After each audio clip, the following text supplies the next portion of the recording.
So hello friends, आज मी तुम्हाला fit राहण्यासाठी रोज सकाळी कोणते 10 मिनिटे एक्सरसाइज करायची आहे ते दाखवणार आहे।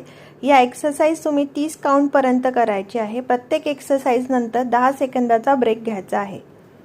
तर ह्या एक्सरसाइज मुळे तुमच्या पोटाचा घेरा सुद्धा कमी होईल, वेट लॉस तर कमी होईल, सोबत मांड्यावरची चरबी सुद्धा कमी होईल।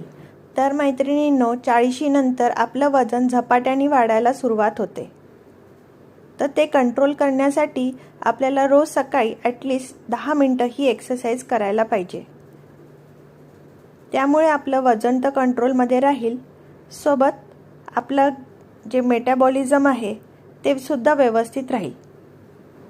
तर मैत्रिणींनो, दिलेल्या एक्सरसाइज नक्की करून बघा। आवडला असेल व्हिडिओ तर नक्कीच लाईक सबस्क्राईब करा। तर भेटूया आता पुढच्या व्हिडिओमध्ये।